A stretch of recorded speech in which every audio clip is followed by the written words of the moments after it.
Vrishabhanusute Devi Pranamami Haripriye Vanchakalpatarubhyascha Kripa Sindhubhya Evacha Patitanam Pavanebhyo Vaishnavebhyo Namo Namaha.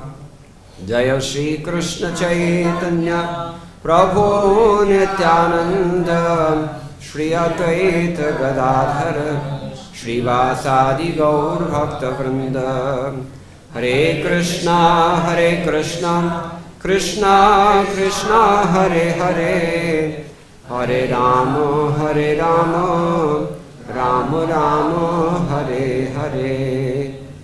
This is Srimad-Bhagavatam as it is, translation and commentary by His Divine Grace A.C. Bhaktivedanta Swami Prabhupada, founder and acarya of the International Society for Krishna Consciousness. Srila Prabhupada ki jai.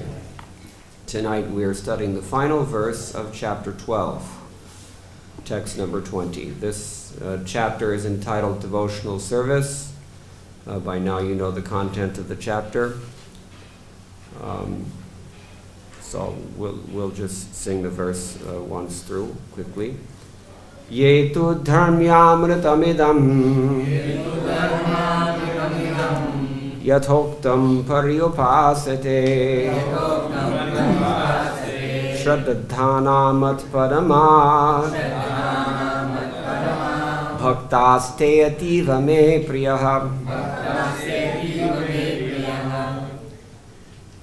Yea, those who, to, but, dharma, of religion, amritam, nectar, idam, this, yatha, as, uktam, said, pariupasate, completely engage, shraddhanaha, with faith, matparamaha,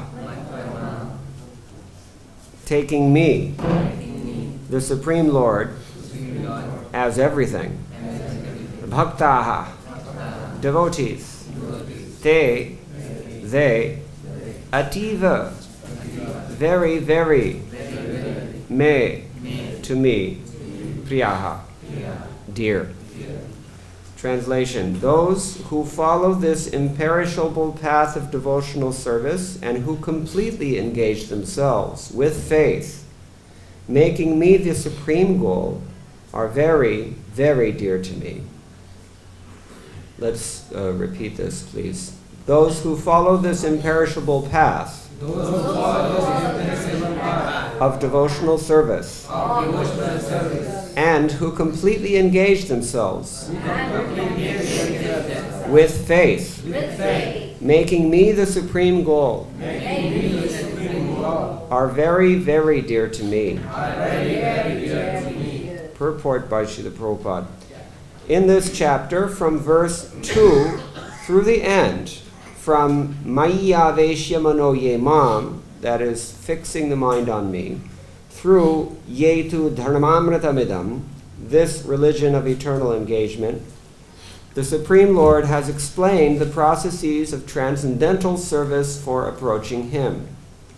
Such processes are very dear to the Lord, and He accepts the person engaged in them. The question of who is better, one who is engaged in the path of impersonal Brahman, or one who is engaged in the personal service of the Supreme Personality of Godhead, was raised by Arjuna, and the Lord replied to him so explicitly that there's no doubt that devotional service to the Supreme Personality of Godhead, to the Personality of Godhead, is the best of all processes of spiritual realization. In other words, in this chapter, it is decided that through good association one develops attachment for pure devotional service and thereby accepts a bona fide spiritual master and from him begins to hear and chant and observe the regulative principles of devotional service with faith, attachment, and devotion, and thus becomes engaged in the transcendental service of the Lord. This path is recommended in this chapter. Therefore, there is no doubt that devotional service is the only absolute path for self-realization for the attainment of the Supreme Personality of Godhead. The impersonal conception of the Supreme Absolute Truth, as described in this chapter, is recommended only up to the time one surrenders himself for self-realization. In other words, as long as one does not have the chance to associate with a pure devotee, the impersonal conception may be beneficial.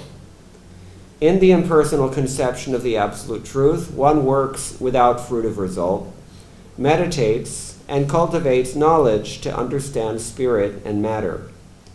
This is necessary as long as one is not in the association of a pure devotee. Fortunately, if one develops directly a desire to engage in Krishna consciousness in pure devotional service, he does not need to undergo step-by-step improvements in spiritual realization. Devotional service, as described in the middle 6 chapters of Bhagavad-gita, is more congenial. One need not bother about the materials to keep body and soul together, because by the grace of the Lord, everything is carried out automatically. Thus end the Bhaktivedanta purports to the 12th chapter of the Srimad-Bhagavatam in the matter of devotional service.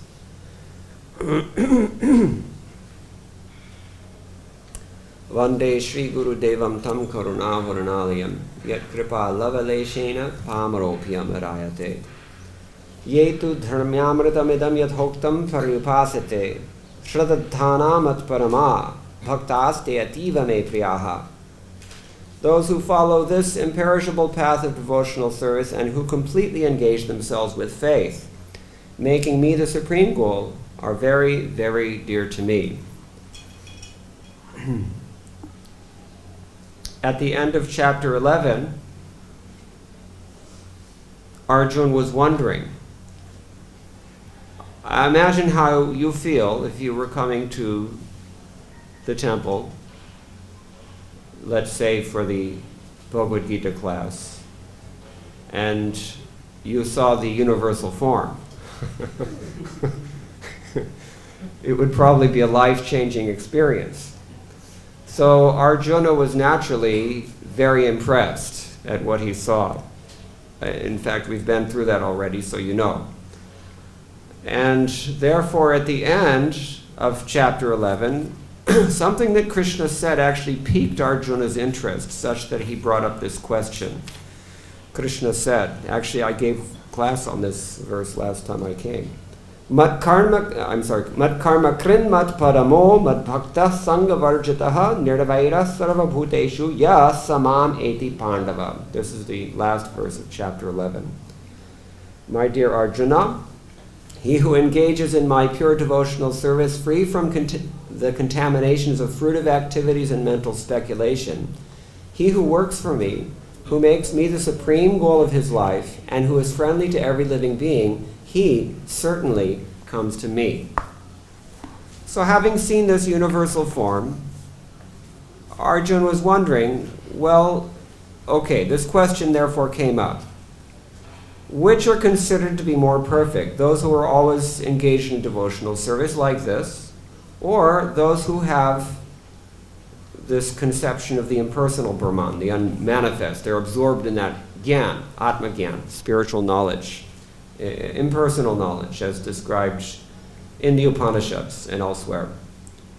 So it's interesting, the parallels here. The end of chapter 11 and the beginning of chapter 12 actually set they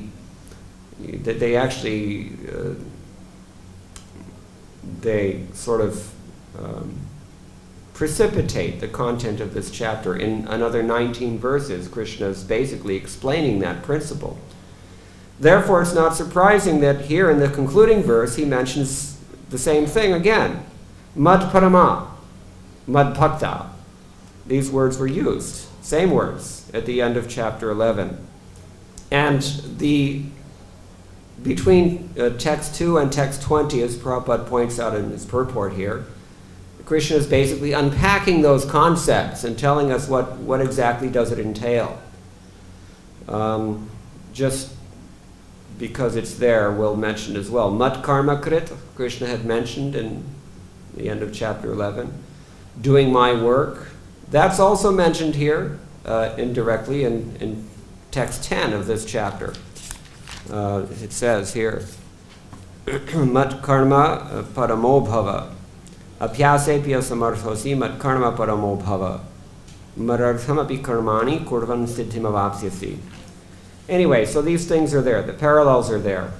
And because Krishna had told Arjuna that the person who is engaged in this way excuse me, is the best. Therefore, Arjuna is thinking, well, what about these persons who are Atmagyanis, Gyanis and the Tattvadarshis, these kinds of people that Krishna has also mentioned in the Bhagavad-gita.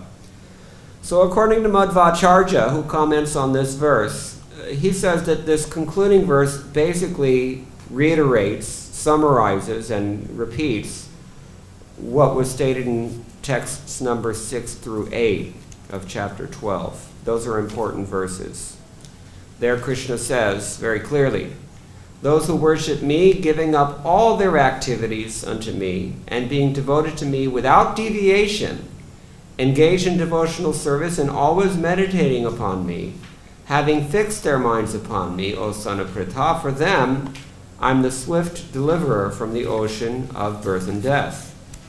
Just fix your mind upon me, the Supreme Personality of Godhead, and engage all your intelligence in me. Thus you will live in me always, without a doubt. So there's a couple of things that he said here as well. First of all, we have, according to Sridhar Swami, we have a variant reading here. Sometimes I have this pocket edition of Gita Press Bhagavad-gita that I carry around with me just for reference. So the text there is Yetu Dharmyamritamidam. And here in the new BBT version, I think it used to be Dharmyamritam, but now it's Dharmamritam. Similarly, Baladev Bhushan commenting on this verse, he glosses the word as Dharmamritam. Dharma and Amritam. According to Ramanujacharya, that's Dharmam cha, Amritam cha. It means it's Dharma and it's Amrita. Sridhar Swami explains this. Dharma means quite a few things, but among them, Dharma means, well, what does Dharma mean? You tell me. Constitutional position of something which cannot be separated from. Okay, the intrinsic property of a thing, or its constitutional function. Anything else? Dharma. Duty. Duty? Anything else? Okay, that's the same as he gave. Anything else? Krishna told in Bhagavad-gita. Okay, that's a very general answer. You can't argue with that. Can you repeat it? No, we can't hear it. Yeah. I'm asking, what does dharma mean? Somebody says it means the intrinsic property of the thing, the characteristic nature of the soul. Somebody else says it means duty. You said? Yeah, whatever the Lord orders is dharma also. All these things are true. Now, according to Vishnu Sahasranama, dharma actually means Vishnu. It's a name of Vishnu. It's not only an attribute of Vishnu, but it's also it's a proper noun. It's his name, Dharma. Dharma is of course one of the incarnations of the Lord. Those who have studied Srimad-Bhagavatam know that. So Madhvacharya takes it that way. Dharma means Vishnu. Therefore, if you take this Dharmya reading here, Dharmya Amritam, his service means, anything that facilitates his service is then called Dharma. And according to Sridhar Swami, he says, Dharma eva amritam, amritatva sadhanatvat. That means, because it carries you into the realm of deathlessness, therefore it's also called deathless. Amrita means not dead, literally. But it means basically beyond death. Amrita also it means nectar, because in the realm beyond death they drink this wonderful nectar. So that's why these teachings are considered to be nectarean. It's described in many other places. Anyway, so this is another way to look at the word dharma, or dharmya. Either way you can take it, it still works. And what else does he say? When a person engages yathoktam, that means as has been described in this whole chapter, then because that process carries one into deathlessness, Sridhar Swami says, therefore he's using this word. It's like nectar. And he points out that some people see this dharmiya reading as well, others see the dharma reading. So, tadya upasate, that is to say, they who follow these teachings. Therefore, Srila Prabhupada's purport, or his translation, you can understand where he's getting his information from. Why does Prabhupada translate upasate here as follow this imperishable path? Because that's what Sridhar Swami has glossed it as. He says, upasate onatishtanti, means to follow. They situate themselves in these practices. And shraddham kuravanto, they act on their faith. Mat paramascha santa, their very existence is only for me. Mad bhaktas, those persons are my devotees, and ativa me priya, they are very, very dear to me. So, back in chapter, where was it? In chapter 11, text 55, when we first encountered this term madparama, there it was described by the acharyas in their commentaries that, I think it was Baladev says, that the person who is madparama is a person who doesn't even aspire to go to Swargaloka. That is to say, what to speak of going to Sainik farms. He doesn't want to go to Swargaloka. Everybody know where Sainik farm is? It's the most posh residential area in Delhi. Just an interesting fact also is that all the construction in that neighborhood is 100% illegal.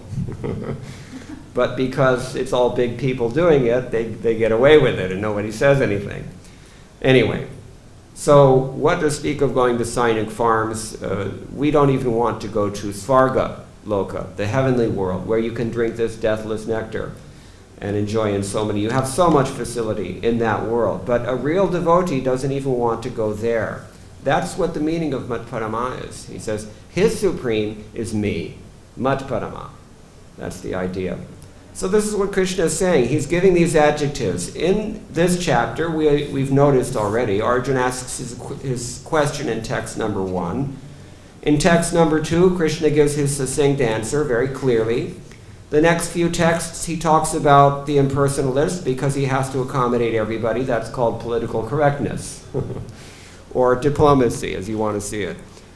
Then he talks about the real thing again, as Madhvacharya has pointed out for us through verses 6 through 8. Mayevanmana adhatsva, just fix your mind on me. This is the essential thing. Now, for the rest of us, he says, Ata chittam samadhatum na shoknoshi maisthiram abhyasa yogena tato mam itsaptum dhananjaya. He's teaching the daughter-in-law by teaching the daughter, so to speak. And although he's addressing Arjuna here, he's actually talking to us. If you cannot fix your mind upon me without deviation, then follow the regulative principles, because in this way you'll develop a desire to attain me. If you can't do that, then just try to work for me, because by working for me you will come to the perfect stage. If you can't even do that, then just try to give up the results of your work and try to be self-situated. If you can't take to that, then engage yourself in the cultivation of knowledge. Better than that, though, is meditation, and better than that is renunciation of the fruits. Because by such renunciation, one can attain peace of mind. Here the word is used, chantir anantaram. Tyagat chantir anantaram. You get permanent peace commensurately to the level that you have become detached. This is an important point. Because, why? Because Vishwanath Chakravarti Thakur in his commentary adds here that tu, the word tu is used in this verse. Ye tu, right? Ye tu dharmamritamidam yathoktam paryupasate. Those persons who worship as described. Yathoktam paryupasate. What is the rest of it? Shraddhatana matparama bhakta. These three words are used to describe them. They are the ones who are very, very dear to me. In each of these other verses, in the final verses of the chapter, Krishna is saying they're very dear to me. Okay? All the different types. But in this verse only, he says, they're very, very dear to me, because there's a special qualification given. They're Shraddhadhana, they're Matpadama, and they're Bhaktas. Matpadama we've already discussed. Now, what does Shraddhadhana mean? Anybody know? Shraddhadhana.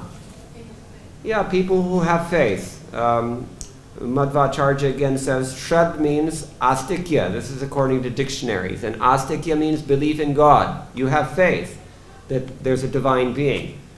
We heard from Prabhupada this morning. He's always saying the same thing. Mayadhyakshena prakriti suyate sacharacharam.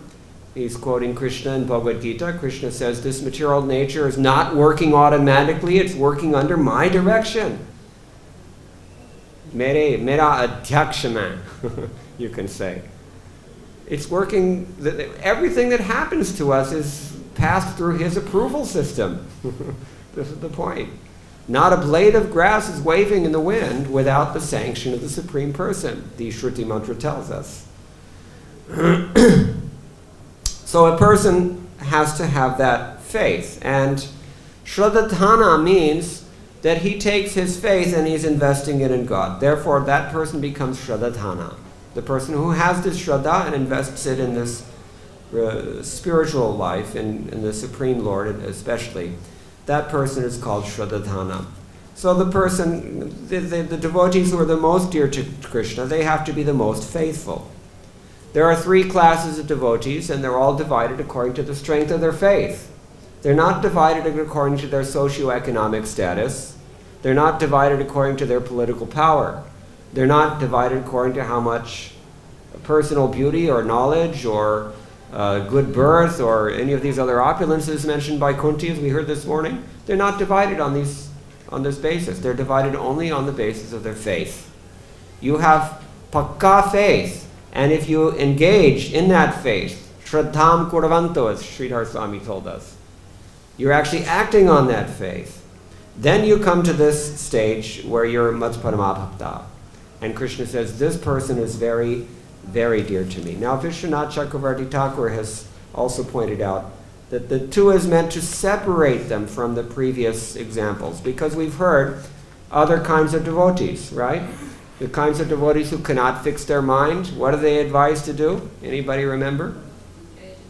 You follow the regulative principles, and persons who can't do that, then you just try to do something for Krishna. If you can't do that, you try to do something for anybody else. Something selfless, right? Now it's interesting here, I was reading the purport, and Prabhupada mentions each of these processes, but how does he mention it? Let's listen to this. He says, in the impersonal conception of the absolute truth, one works without fruitive result, meditates, and cultivates knowledge to understand spirit and matter. This is necessary as long as one is not in the association of a pure devotee. That's very powerful, isn't it? Why? Because Prabhupada is mentioning here exactly those things that Krishna has mentioned as well, which implicitly, we should infer from this that to the extent that we fall into that category, we have some contamination with impersonalism or fruitive activity. So these are not the devotees that Krishna is talking about. He's making a contrast here. Yetu dharmamritam etam yatoktam paryupasate. Te, he says, ativa me priyaha. They're the most beloved to me of all the devotees. Many different kinds of devotees. Now Vishwanath Chakravarti Thakur goes on. He says, somebody who has some of these qualities, he's certainly dear to Krishna. And the person who has all these qualities, he's the most dear to Krishna. Now, what are these qualities? He says, Bhaktyutta Shantyutta Dharmaha Na Prakrita Gunaha. This refers back to text number 12, when we were mentioning a minute ago. Shantiranantaram. We get permanent peace when we detach ourselves, when we become a little bit detached. Then we get permanent peace. Vishwanath Chakravarti Thakur says that these qualities come as a result of bhakti, and that bhakti comes when we're in this state of permanent peace. So you have to be liberated in order to perform really pure devotional service. Even though pure devotional service is also the best means of liberation. But it should be understood that a person who is really the Matpadama devotee here, he's liberated. This is confirmed later on when we get to chapter 18. Anybody know the verse I'm thinking of? Brahmabhuta prasannatma samasarveshu bhuteshu. Same thing as we heard in 1155, isn't it? And mad bhaktim labhate. At that state you get real bhakti. Before that we're practicing what kind of bhakti? Those who have heard my lectures know what I like to call it. Probate bhakti. Bhakti with training wheels. Bhakti on probation, you can say. We're not real devotees yet because we fall into these categories that Krishna has mentioned already. We're not Matpadama. We're not Shradhana, exactly. Not, at least not, Sthayi Rupma. So, this is also an important thing.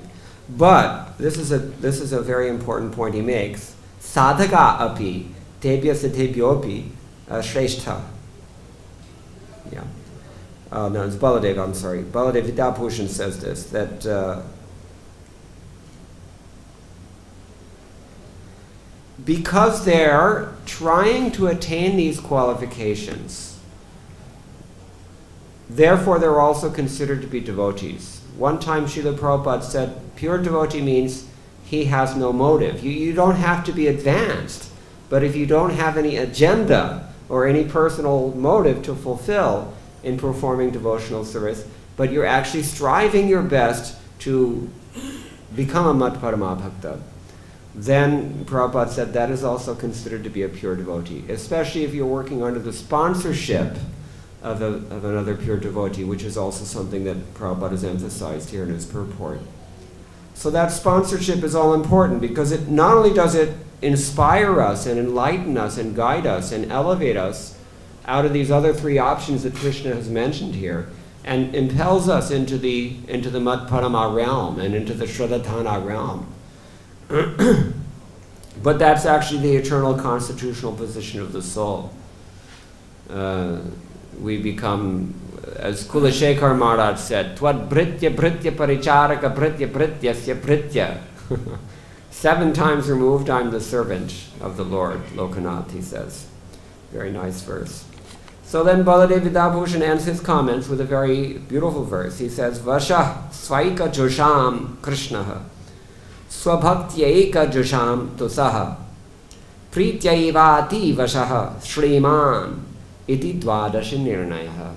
The conclusion of this 12th chapter is this, that Krishna is actually under the control of somebody who is enthusiastic only for him.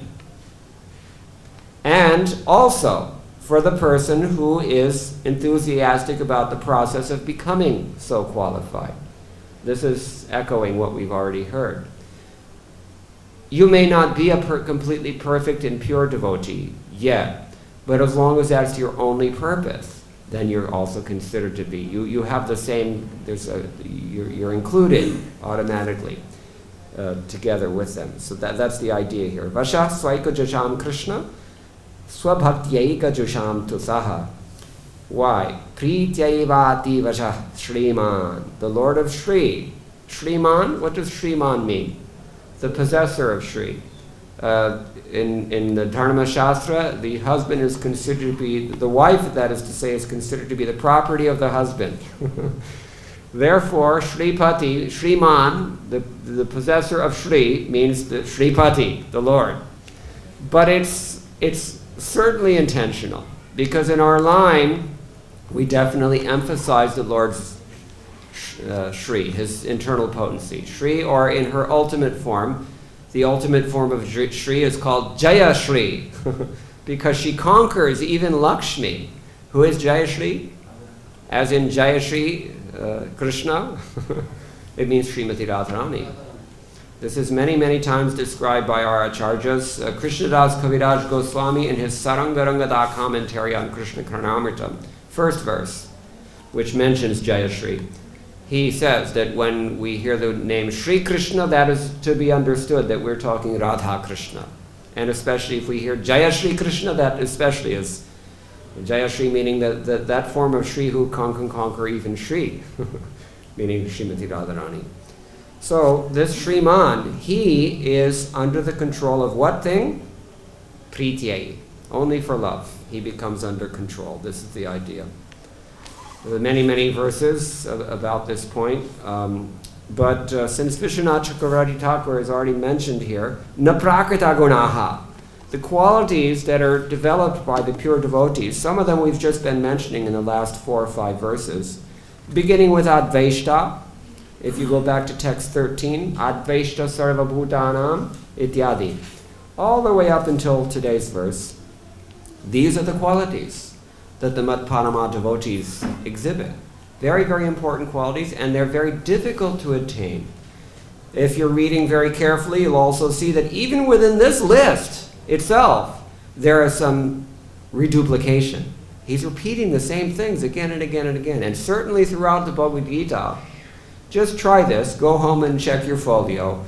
Do a web search, say, for tatamana pamaneyoho, or some such phrase. You'll find so many examples. Throughout Bhagavad-gita, Krishna is repeating the same thing again and again and again.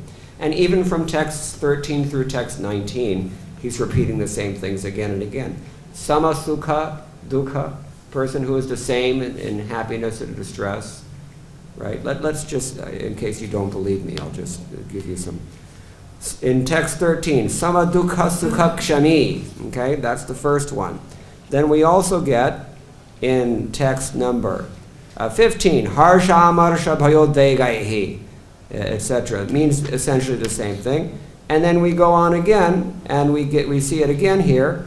Shitoshna sukha dukkeshu, that's in text 19, text 18, right? Nahrishyati nadveshti, nashochiti nakangshati. These are the ideas. A person who is liberated, and a person who is especially liberated through practicing devotional service, yatoktam, as we've been discussing, that person develops these qualities. And even if we only want to develop these qualities and don't necessarily have them yet, then we're still considered ativa me priya, Krishna says. Isn't that encouraging? Because I know that I look at this list and just scratch my head and wonder, when is it ever going to happen? But just to have that sense of longing is an important qualification. It's called lalasamai bhakti, to long for some perfectional state. And Krishna says that if you have that qualification, then you're ativa me priya, you're the most dear to me. Wonderful, wonderful thing. So, now another thing here embedded within the idea of Shriman. Well, before we go on to that, just I wanted to read a little excerpt from Rupa Goswami's Padyavali, because it deals with this idea that we hear from Vishwanath Chakravarti Thakur about the qualities of a devotee are not material qualifications. He says,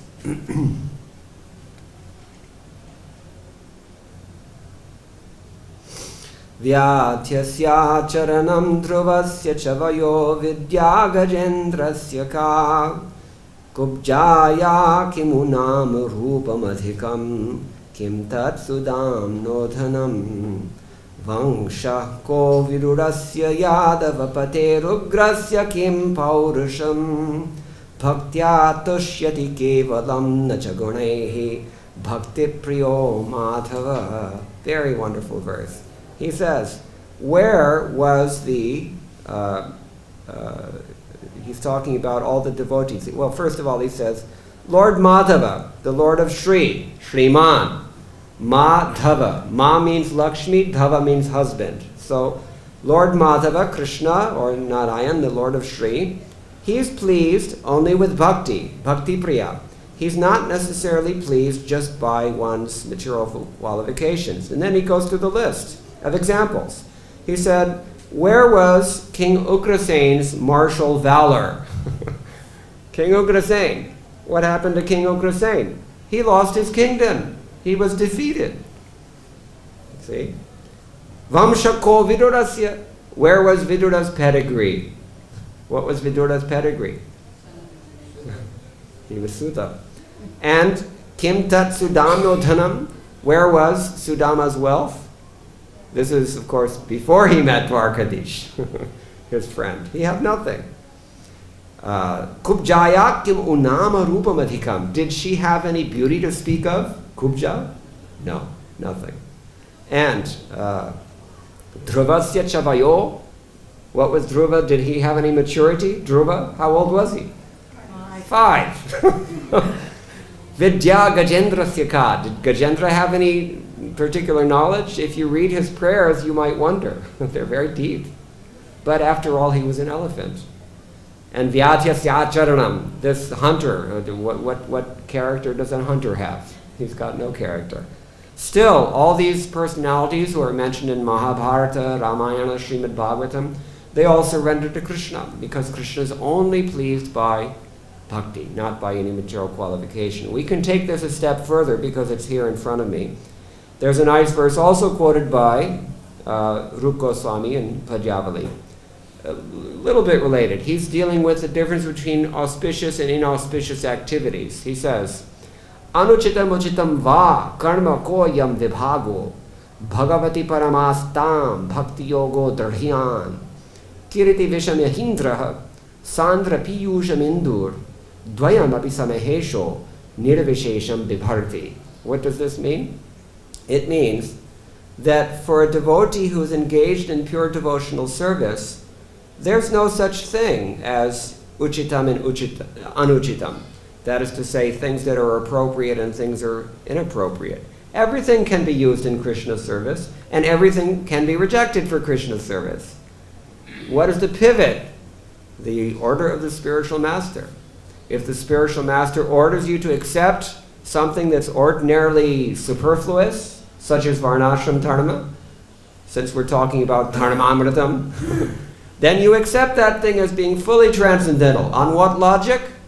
On the basis of chapter 4, text 24 of Bhagavad-gita, which says, Brahmarpanam brahmahavir brahmagnau brahmanahutam brahmaiva tena gantavyam brahma karma samadhina.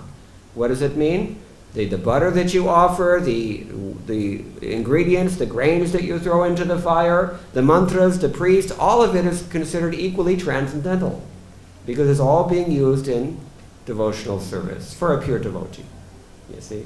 So similarly, he says, Anuchitam uchitam va karma ko yam vibhago. Well, what is the distinction? We don't have any distinction between sinful and pious activities.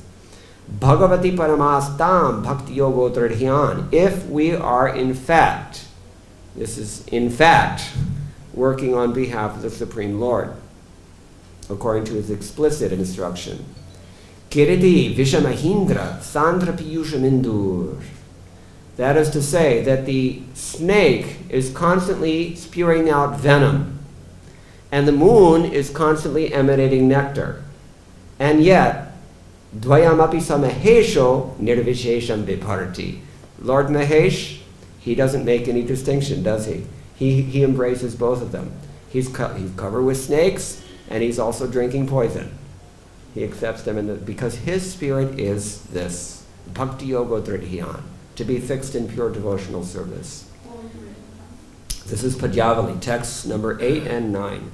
The first verse is Dakshinatya, some southern poet, and the second verse is Vishnu Puri. Vishnu Puri. He would know, he was a resident of Kashi. Vishwanath Kashi is there. So these are just a few things we can think about here. We are very fortunate to have a wonderful purport by Srila Prabhupada. Hopefully a few comments on what the acharyas have said before him illumine Srila Prabhupada's choice of what to write in his purport. We can see the predecessor acharyas represented here. Very interesting ideas. And I'll stop here. If anybody has any questions, we can discuss. Shubha Krishna. Microphone out he had.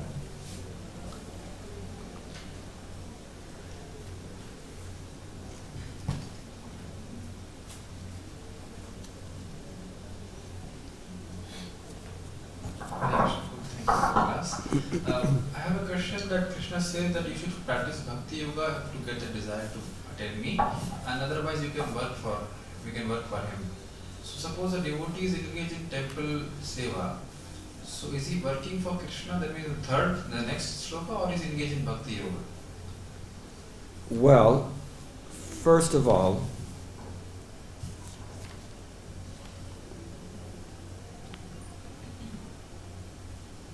abhyasa yoga, he uses the word. If you're not able to fix your mind firmly on me, then practice, because then you'll develop a desire. If you're unable to practice, then mat karma paramo bhava. I've already mentioned mat karma in relation to text number 55 of chapter 11, right? Remember what I said? It's interesting because in the commentaries on this verse and the commentaries on 1155, the same activities are enumerated. That is to say, you're planting some garden for Krishna, you're watering tulsi plant, you're doing this, and all temple services like you're mentioning. So your question, why don't you repeat simply? So, doing these activities which are directly connected to Krishna, my understanding is that they're transcendental part of Bhakti Yoga. Mm-hmm. But some devotee told me, this is external, and so I was kind of a little bit discouraged on that point, that how this is external, because like suppose if I'm making a hall which you will use for Krishna Katha, that is Brahma Havir, that's my understanding. Yes. That is why my interest is there. That's right. So how that is external to Bhakti? Well, this is a very good point, and it relates to this verse that we've talked about, anuchitam uchitam va, that something, the same thing, you may regard it as sinful, you may regard it as pious, but when it's devotional, then it's in a transcendental category.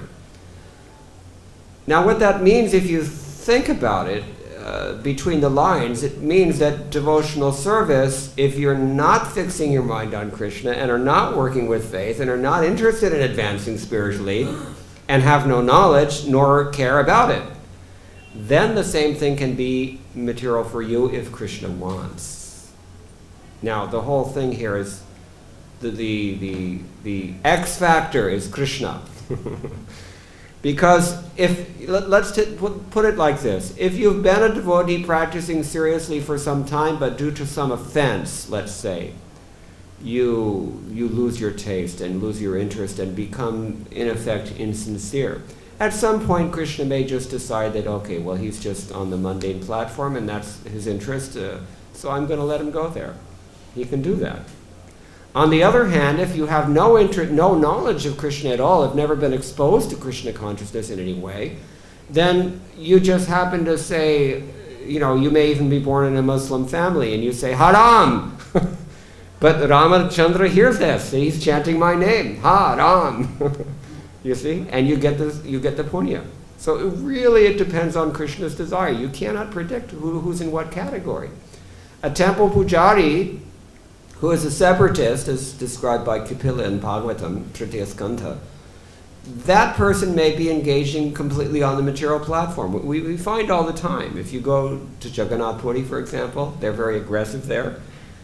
They're really just, it's only money. I mean, let me put it this way. I visited a friend of mine recently in South India, Tiruchendur. Tiruchendur has one of the biggest Skanda temples in India. And I was staying in the house of one of the priests of the temple. So he was telling me that there's only 3 things that are happening here in Tiruchendur. He says, money, just money, only money. And who would know better? You see, so if a person is on that platform, then that worship can be prakrita bhakti. In fact, it's called prakrita bhakti. And the gunas that a person exhibits are also prakrita guna. But when a person surrenders to Krishna as yatoktam, the word is used here, as has been described here, particularly in text number 2, and in this verse also, then Krishna will take even the faulty service that we render, and he will elevate it. That's his nature. Or the blessings of the spiritual master, more likely, will do that, because we always have to work under the sponsor. We have to have a sponsor for our soul and work under his direction. And most likely his kindness will carry the day for us, because who are we? You see? So in that case, even we're dreaming about bricks and concrete and mortar and haggling with workers and trying to get people moving and all these difficult things. I mean, think about, I told you to turn it off. Think about what it took in the beginning to actually get this temple built. If you read these books, nice new books that Daiva Shakti Mataji has published, wonderful story. Amazing sacrifice had to go on to get this thing happening. That was all bhakti. The things that Guru Kripa did in Japan to raise the money necessary to finance this temple, not easy stuff and not very pleasing also activities, but it was bhakti because the sincerity was there. I want to make Prabhupada smile. You see? So really the key here, as Prabhupada indicates or hints in his purport, when we meet a pure devotee and work under his direction, then it all happens automatically. Yasya prasada bhagavat prasado. Yasya prasadam nagati kutopi. You see? Is that okay? So don't have any doubt about that. Even your person, what does he say? A person may look to be a pound, shilling, pence man, Rupa Goswami says, but if his only purpose is actually to please Krishna. Purpose. It hinges around your purpose. If you only want to please Krishna, then you're considered jivan mukta sa uchyate.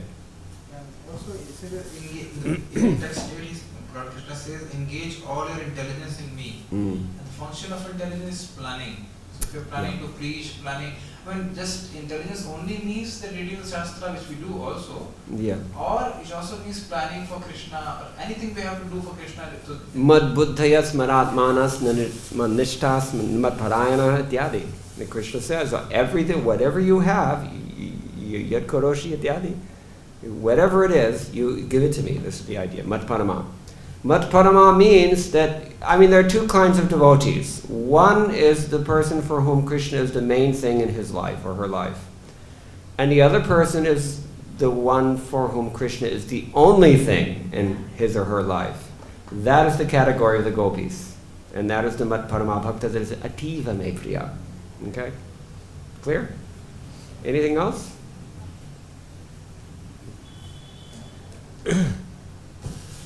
Many times we hear about tolerating heat and cold, but here when the heat is there, immediately we switch off. That we have to really practice this. How is it? That's why it's like this. I asked Gopi Pranadhana when I first moved to Govardhan, why is it necessary that Yogamaya arranges that the first thing I see when I come out of the house in the morning is a black goo in the nulli just outside the door, and half crusty pigs lying in that, and yelping puppies and dirty kids, and it smells horrible, and smoke everywhere, flies, mosquitoes. Why is it necessary? And the extreme heat, extreme cold. Why is it necessary in Vrindavan Dham? He told me this is all a function of Yogamaya. And it's necessary in order to keep the riffraff out. You know what riffraff means? Means the, I don't know how to, Hindi mein riffraff ko kaise bolte hai? I don't know. Yeah, basically the rascals. Badmash. Yeah, you see. So, if Vrindavan was always comfortable, then how in the world would we be able to make this advancement to this level? One time I was in a very traumatizing circumstance, and I took shelter of my elder godbrother, Keshava Bharati Maharaj. And he gave me very sound advice. He said, what does it mean? We say, Sharanam Prapadye, I take shelter. What does it mean to take shelter? Shelter. What is the meaning of shelter unless there's some onslaught against which you need protection? Right? What is the meaning or use of an umbrella unless it's raining hard outside? Correct? Now, how are we going to learn anything about taking shelter unless we're actually under attack? Therefore, it makes perfect sense that the place where it is most difficult to stay is the place where the maximum bhakti is available. That is Vrindavan Dham. Jaya Shri. Okay? Is that clear? We have to, without putting on AC, we should try to tolerate it, or... Well, it's hard to teach an old dog new tricks. And in my experience, when you get older, it gets harder and harder to do any tricks, even the old tricks. So, this is why we have bona fide spiritual masters, because one has to work these details out in consultation with somebody who's actually more advanced. In some cases a person can be pushed, and in other cases a person cannot be pushed. If you try to push yourself more than you can do, sometimes you can hurt yourself. That's another thing. And, on the other hand, if you don't push yourself at all, then how will you ever advance? So that's why we have bona fide spiritual masters, because they push. They push. So he's the external manifestation of the super soul. Krishna, he speaks very softly and he doesn't often repeat himself. But spiritual master will send you a very clear message. You will know. This is why he's more merciful, considered more merciful form. Is that okay? So, abhyasa, if we cannot tolerate all this stuff just now, then we have to work on it. And under his direction, this is the idea. Somebody else was here raising, yeah. Mike Daniel.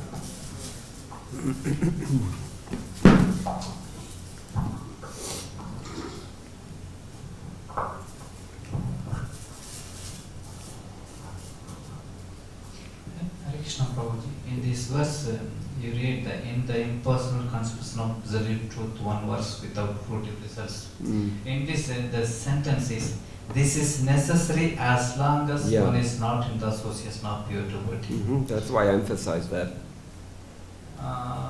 If suppose, what my understanding, maybe it is wrong, when I go out of temple, out of Vrindavan, out of devotees association, can it be an impersonal? Well, you always can be, but it's not necessarily it's not like that. No, I don't think so. Maybe I'm not understanding the question. You want to restate your question? Because whenever I am in the association of the devotees, or in the temple, or in Vrindavan, but when I travel outside, then I have no chance to association with the devotees. So I am the impersonal. That means I am also. Well, here's the thing. We're working in something like an artificial environment here in Vrindavan. Of course, this is the real environment. Everything else is actually artificial. But because we identify still with that outside the material world, whenever we go into that material world, we're going to feel more challenged than when we were living in Vrindavan. When you live in Vrindavan, it's automatic to perform devotional service. Everything is easy. It's no problem. But it becomes very difficult when we leave Vrindavan. So that's, in that sense, you're going to find very little other than karma and gyan out there. And so the tendency to become impersonal, or the tendency to become fruitive, it's very strong, and we have to be on guard.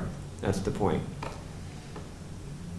Just like, here in Vrindavan, we have in deity worship, when we prepare the water to bathe the deity, we have the mantra, Gange cha yamune chaiva ityadi. So we are asking the holy rivers to come into the water. But here in Vrindavan, it's already Yamuna water, so there's no need to do that. But when you go outside of Vrindavan, there's actual need to do that, because it's no longer a Yamuna jal. You see my point? This is the thing. So yeah, it's more difficult. That's the point. In fact, in this same Padyavali, there's a beautiful verse, and I have to go in a minute, so I'll end here, that Rup Goswami writes, or he's quoting somebody. It says that if a person very ardently worships Krishna with full devotion and beseeches the Lord for his mercy, for some particular benediction, Krishna doesn't always give it to him. He doesn't have to. But all you have to do is be in Vrindavan. You have merely to exist in Vrindavan. Just be here. And Braja Devi will automatically give you bhakti. Even somewhere else you're worshipping Krishna very ardently, and Krishna may or may not give you bhakti. But here, even if you don't worship Krishna, Braja Devi will give it to you. That is the wonder of this place. That's why we worship this dust. Is that okay? Parvati Mata had a question. There's also the ardent worship of Krishna, but maintaining our own chantas, so that we may be planning our service very sincerely, Yeah. but not discarding With the utmost motivation also. yes. Yeah, no, enthusiasm is not a problem in that case. Yeah, His Holiness Prabhupada Swami described this quite well in one seminar he gave on mixed bhakti in Seattle. He said that if a devotee maintains his own personal program and in conjunction with Krishna consciousness, the nature of bhakti is that Bhakti Devi removes anarthas.